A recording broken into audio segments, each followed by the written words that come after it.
in the Corinthian church who is openly and flagrantly flaunting his immorality with, if not the endorsement, the defense, for one reason or another, that is allowing him to continue with no indictment and no prosecution, no treatment or handling of the sin at all. Why is he able to do that?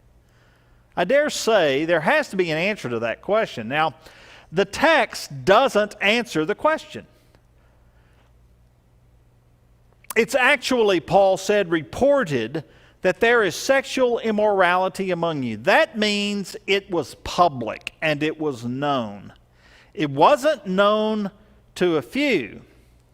He says that it is of a kind that is not even tolerated among the pagans, and we'll answer that in a moment, for a man to have his father's wife, his stepmother, not his own mother, but his stepmother.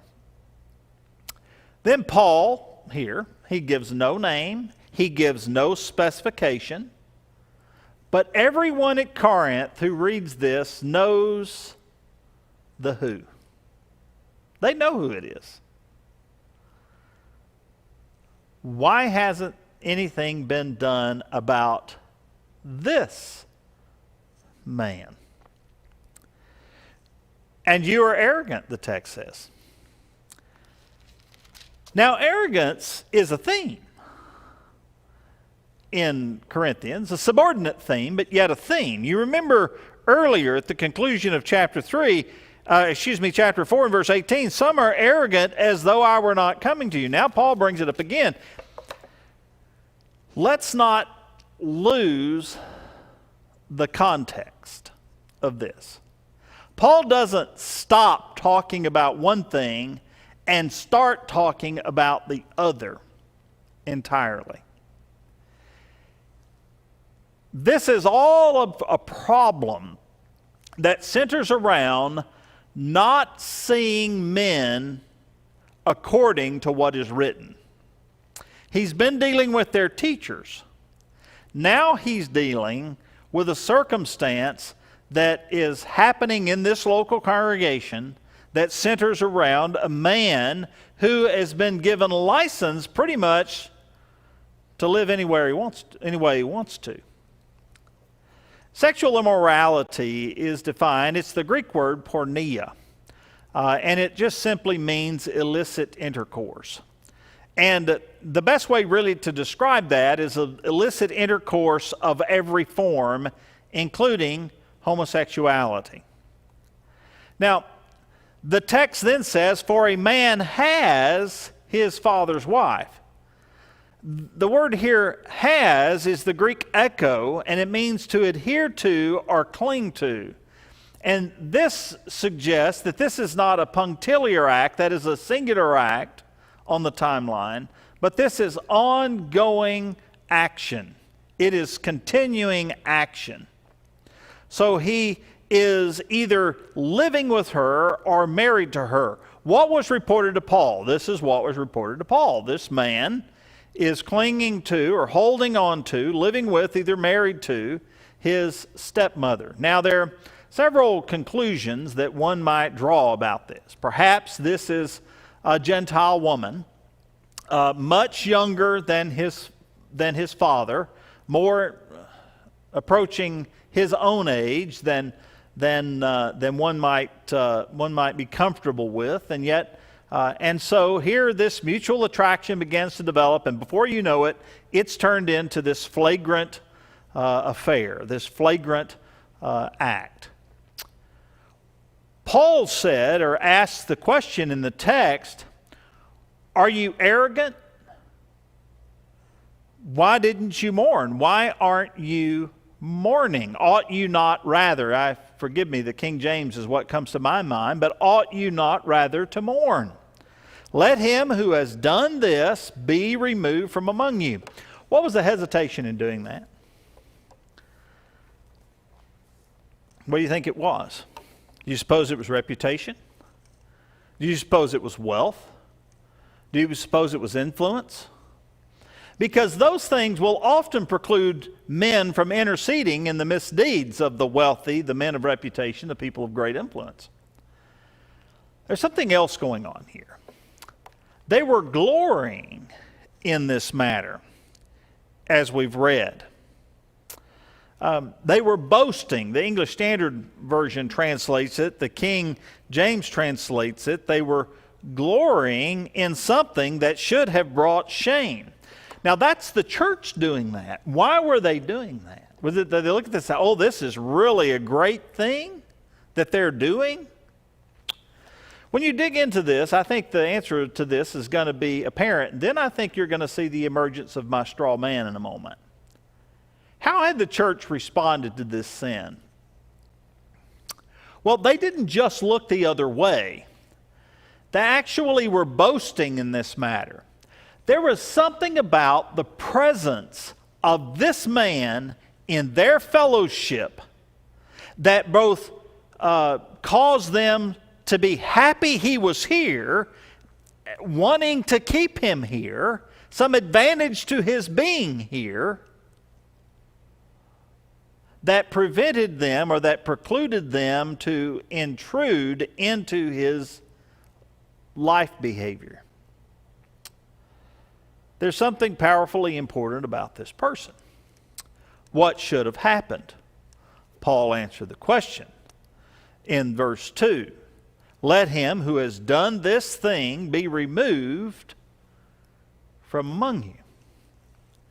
Now let's talk a little bit about the sin that's not even so much as reported among the pagans. Among the Jews, this sin was a matter it was matter-of-factly condemned.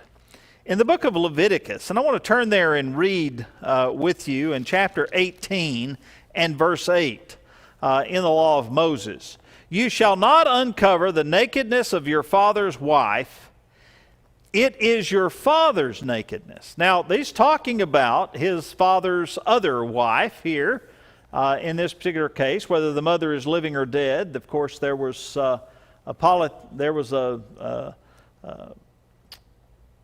relationships that God never really endorsed, having more than one wife, but they did exist. And he said, if you go to your father's wife and you uncover her, it is as though you are uncovering your own father. That is as low can get in the law of Moses language. But Paul then states that it's not so much as named among, so it was axiomatic that it was not acceptable among the Jews, but even in the pagan community, the ancient Roman writer and orator Cicero, a statesman, said this type of incest, and this is how he described it, a form of incest, was an incredible crime and practically unheard. Truly, it is not even named among Gentiles. From Gusick's Enduring Word commentary on 1 Corinthians chapter 15 is where I found that reference. It's not named among Gentiles. This is what Paul said. Why would it be excused? Even somebody that was far removed could discern the appropriate course. You could, I could. Why this man? Why was it, well, we're happy you're here. We're glad to have you. In verse 6 of the text is the reference I want you to see. Your boasting, your glorying is not good. It's to your shame. The King James intimates it, suggests it's as a shameful glorying in this man's presence. Now, it can't be determined for certainty why this was tolerated. But Paul said, by command, that it be promptly disciplined. Now, I want you to consider here the implication of this phrase, a man has his father's wife. Because there's something more than this. He's clinging to her. He is unwilling to move away from the relationship. For what reason, we don't know. But he is in an unrepentant state of mind, isn't he, concerning the sin? Now that's an important factor in this discussion, because regardless of what has been done, what will be done, what is done in the future, this is going to be his course. And really, God's people, pure motives, God's people are going to have to deal with the transgression and let, as they say in our time, let the chips fall where they may. The consequences are going to be the result. But we can't do nothing. No matter who he is, we can't do nothing. We're going to impact the future of the family negatively, and his eternal future is going to remain in jeopardy as it is at present. Therefore, what's the church? What are God's people to do? All right, so this fellow is suggested by Paul that he is clinging to her, that he is adhering to her, unwilling to give it up. It is an unrepentant state of mind. All right, look at verse 3 now. I have to move a little bit more quickly. For though absent in body, I am present in spirit, and as if present, I have already pronounced judgment on the one who did such a thing. Now, notice that Paul brings it back to the person who is in question. Now, this cannot be divorced from the greater context of the letter itself. He asks, are you not arrogant? Ought you not rather to mourn? Let him who has done this be removed from among you. And then Paul says in verse 6, I've already judged, or verse 3, I've already judged in the matter, though I'm absent, present in spirit. I've already pronounced judgment on the one who did such a thing.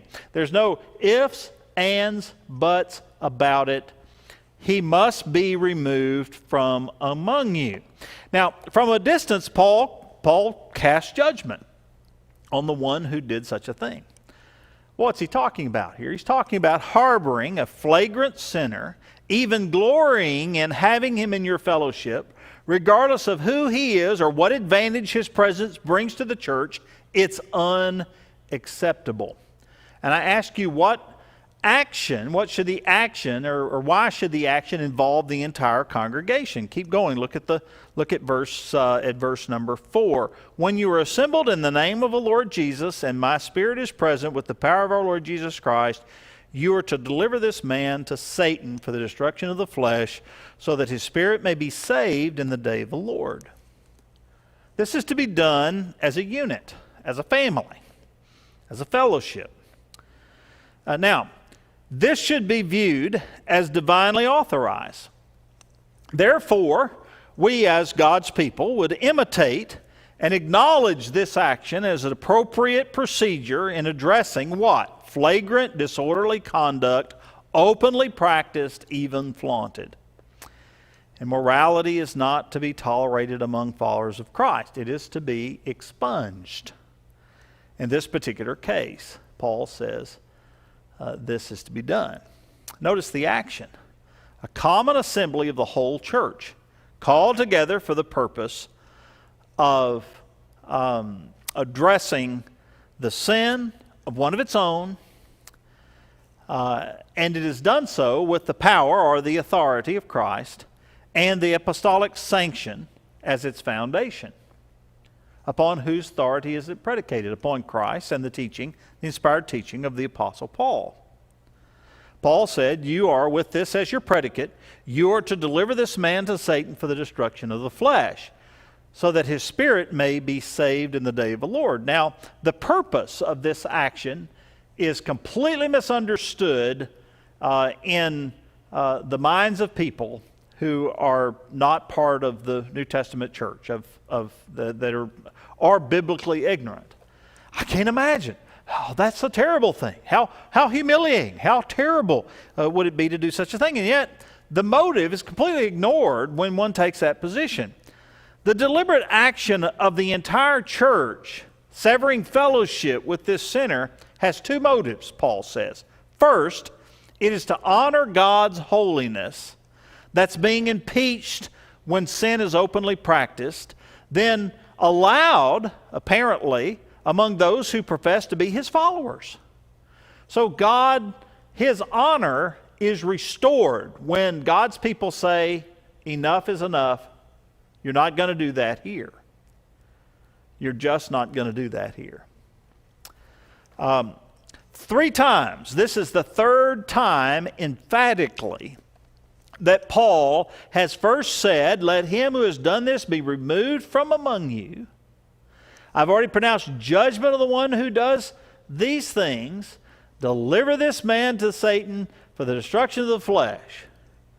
This is to preserve the holiness of God and his honor in the minds of all who view.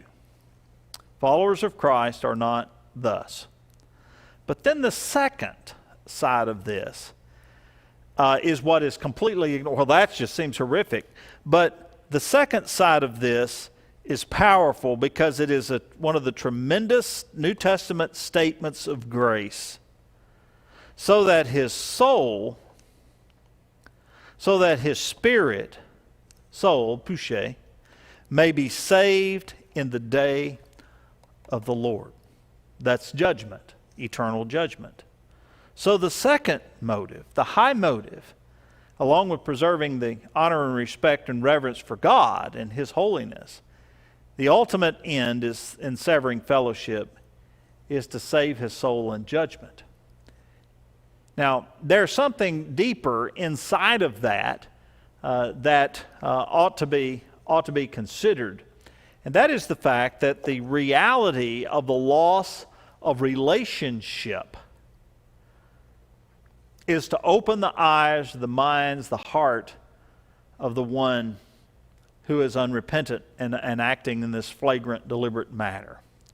It's to cause him to rethink his decision to bring this shame on the name of God and to dishonor those who love him and ultimately cause him to reflect upon his decision in this case. Now,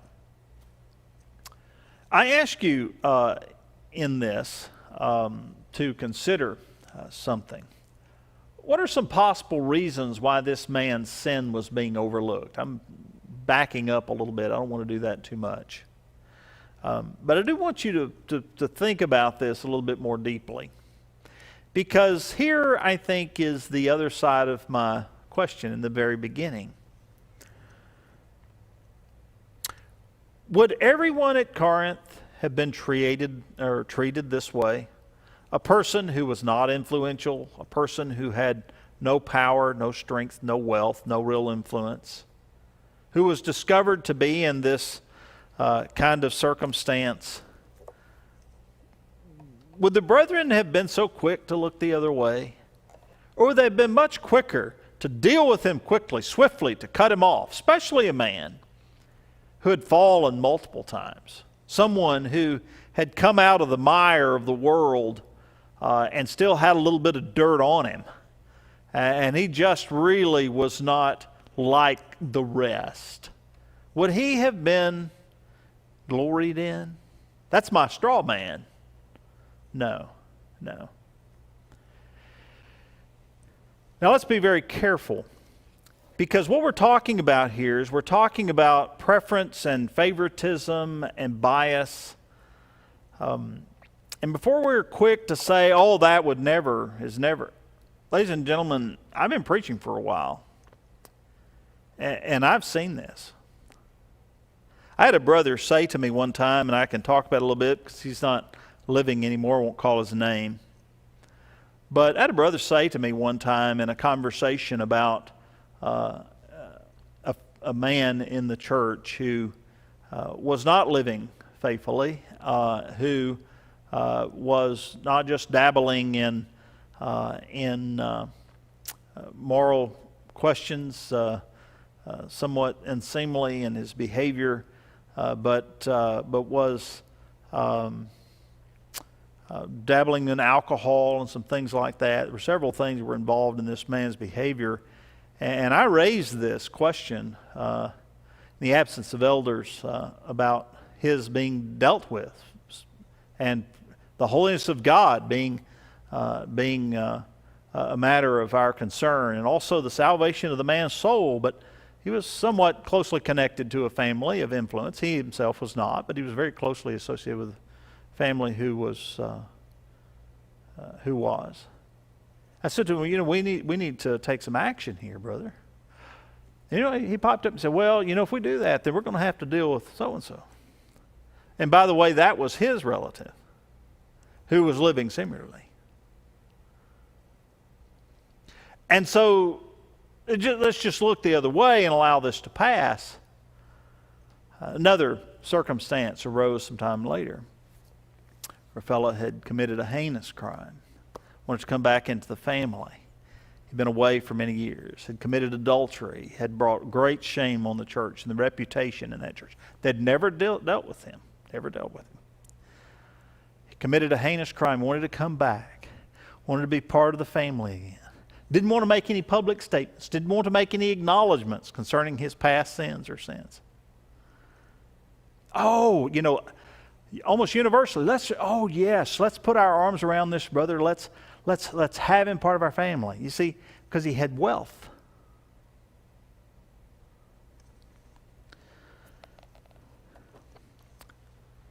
Why would the sin of one man be overlooked and almost defended while another's is swiftly chastised without compassion?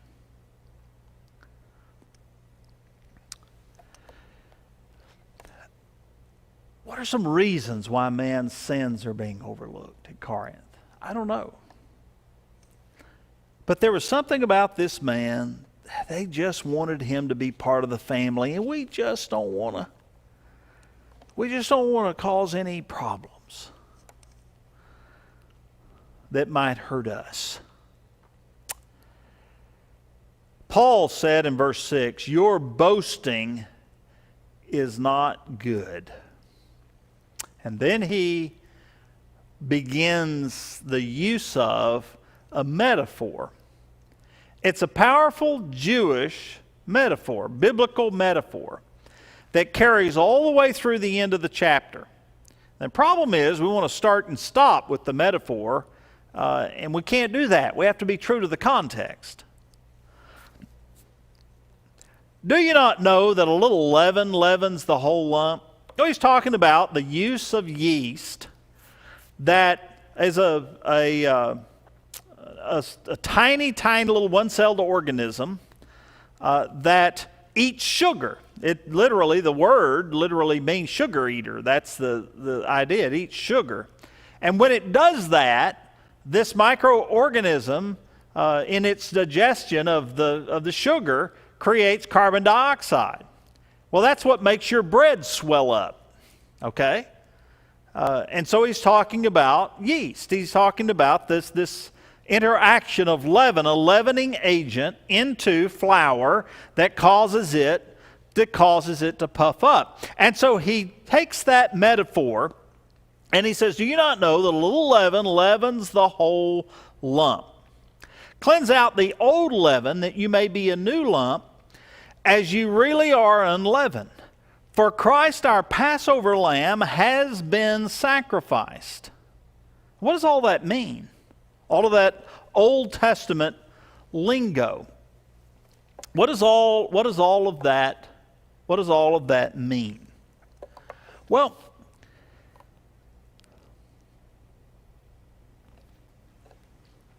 when you see the Passover lamb, immediately takes you back to the Passover of Israel. When the children of Israel are coming out of Egypt, they're leaving Egypt, and God spares those that take the blood of the lamb that was slain for the family and painted on the doorposts, and then the meat of the lamb was eaten that night with bitter herbs that were reflective of their bitterness of their slavery.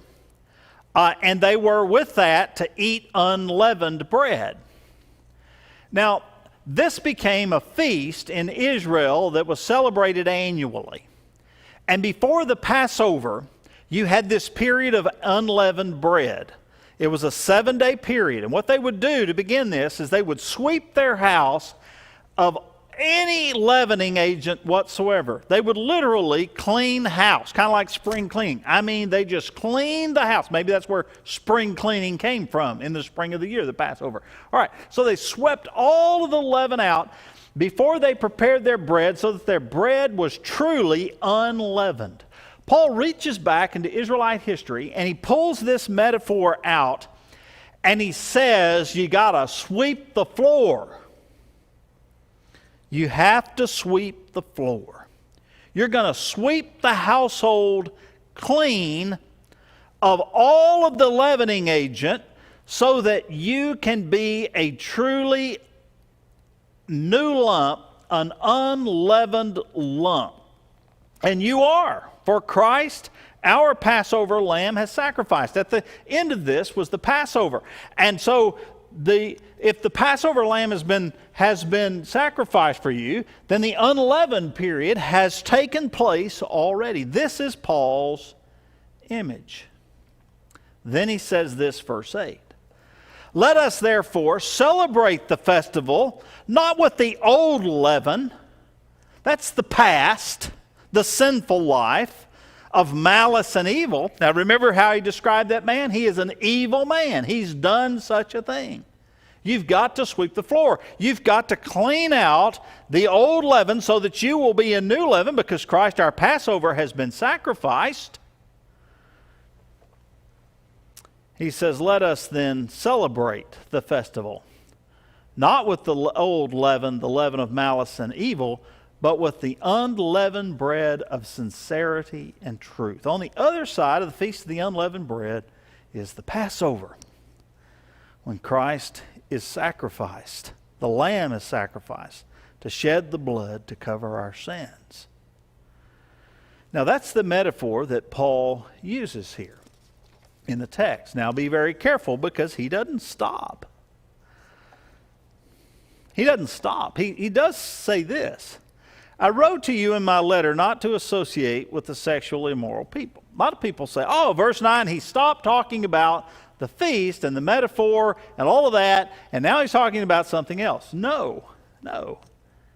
He references something that he had formerly written to them. Now, we don't have the letter, but we do know what the letter, at least some of what the letter says. Some of what the letter says is not to associate with sexually immoral people. He's talking about to be joined together with that. And we know that because of this statement, only because of that statement. We don't have access to the letter when it was written or anything like that. But this letter at this juncture is intended to clarify, in light of the information that's lately come to him concerning the unruly fornicator of this context. And so Paul says, I need to bring this up. I've already written to you about this, but rather than modifying his original letter, what he does here, it seems more plausible to me that he is clarifying the greater point in his first missive. The immoral, the greedy, the idolaters, the swindlers of this world are everywhere. And you'll only leave them behind when you leave this world. Let God take care of them. You've got to take care of the family. It's fellowship with sinners within the family of God that must be scrutinized. He said, but now I'm writing to you not to associate with anyone who bears the name of brother if he is guilty of sexual immorality or greed or idolater or reviler or drunkard or swindler. Not even to eat with such a one. Now, Paul continues the discussion of the solemn festival celebration. He brings up eating. What do? During the Feast of the Unleavened Bread, during the Passover, you eat, don't you? He's speaking of the eating of the feast in the household that is freshly swept of leaven. And so thus, by the statement, not even to eat with such a one, it seems far more plausible to me that he has in view our eating the Lord's Supper together. You see, here's what's happened. Now, could be controversial in some circles. That's fine. I get it. Because what we've done is we've taken that, not even to eat with such a one, to talk about meals that are held outside of the home or outside of the family of God in our homes. No socializing. Well, I think that is in view to a degree. I don't think that's what's being taught here. And let me see if I can help you with that. Because there are some problems with that. There are some problems with that at Corinth. You have a father who's not the subject of discussion. He's just the offended party here. His son's gone off the deep end. His former wife has ostensibly gone off the deep end. And here he is, left in the lurch, holding the bag of the immoral behavior of people that he loved and cared about. And yet he's still a father to the son, an encourager, the only good influence left in the boy's life, I think. There's some questions about to the degree to which he can interact with them with wholesome encouragement to try to bring him back to the Lord. I think he's obligated to do that. You do too. You believe that. Oh, but you can't eat with him? Oh, no, you can't. You can't say, let's go down to Burger King here. Let me get you a hamburger and let's talk about your soul. I can't have you to my house and offer you a coffee cake and talk about your soul because I can't eat with you. I think there's some absurd conclusions that come at the end of that. Now, before someone says, Mike said we can go to parties and have them over and do all. That isn't what I said, did I? I didn't come anywhere close to that. I believe the context of this passage is a continuation of the discussion of the solemn festival celebration. When we come together and we memorialize the festival, the solemn feast of the Lord's Passover, of His shed blood and His body on the tree, and we eat it together in festival celebration, having our lives, our household swept clean of all the leavening agents, and our sins covered with His blood in His Passover. That's the metaphor, ladies and gentlemen. And the logical conclusion of not even to eat with such a one is you don't eat the Lord's Supper one more Sunday with this guy. You put him out and you do it together.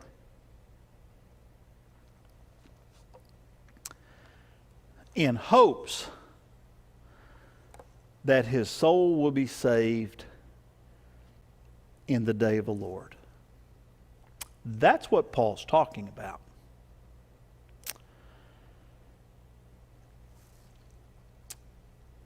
For what have I to do with judging others, he asks in verse 12. It's not my job. Christians' evangelistic appeal to the world is often regarded as condemnation and judgment. It's met with a statement, judge not that you be not judged. In fact, the evangelistic appeal of the Christian to the world is precisely judgment and condemnation. Because you can't convict someone of a sinner of sin without calling the sinner's own conscience to answer for his or her past actions. You can't do that.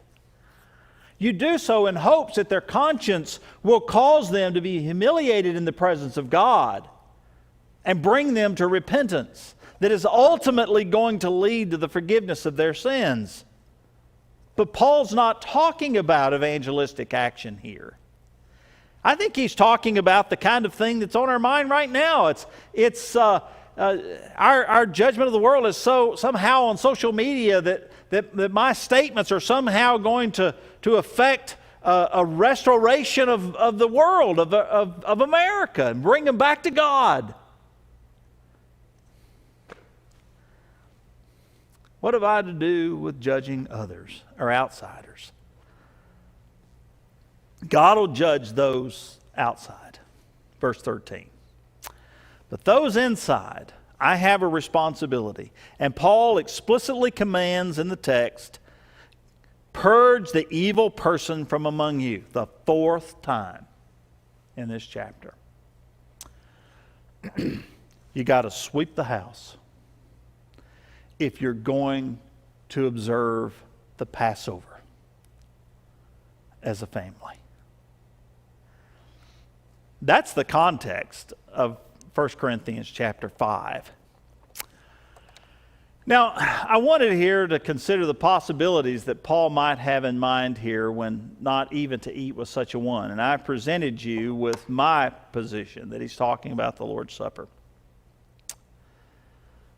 He well could be talking about common meals, socializing, and that kind of thing.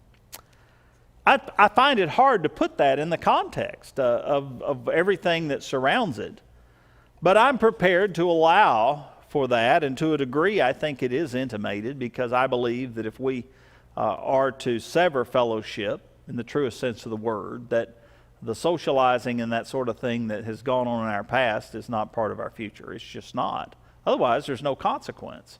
There's no loss of relationship. If there's no loss of relationship, there's no encouragement to come to oneself. Nothing's really changed. And so I'm prepared to give a degree on that. I just don't think it's in the context here. I think I can make the argument in other places. But I want you to at least consider that. Who judged the outsiders? Who's going to judge the world? The Lord. But why must the evil person be purged from among the family of God? Because God's name is being defamed everywhere it's known. And as long as he lives in that course, his soul is in jeopardy. And his soul deserves to be saved. I want you to see the pure motives of those who truly love the soul of the man. They love the soul of every man, the wealthy man, the man of reputation, the man who brings honor to his association with our family. But so does the soul of the person who doesn't count, the person who's been covered in muck and mire of the world and has gotten up, and this time they've done something really bad that we just can't look past anymore. Ladies and gentlemen, that can't be part of who we are as God's people. That kind of bias can't be part of who we are. If we're going to truly reflect upon the commands that Paul left us in 1 Corinthians chapter 15, we're going to have to do so dispassionately when it comes to sinners. And we're going to have to look at the heart and the value of every person above or as equals. I appreciate so much the time here tonight. I've kind of elaborated a little bit, embellished to a degree perhaps. Hope you'll forgive me for that. But I do hope that you'll consider this carefully. Thank you so much for your attention this evening.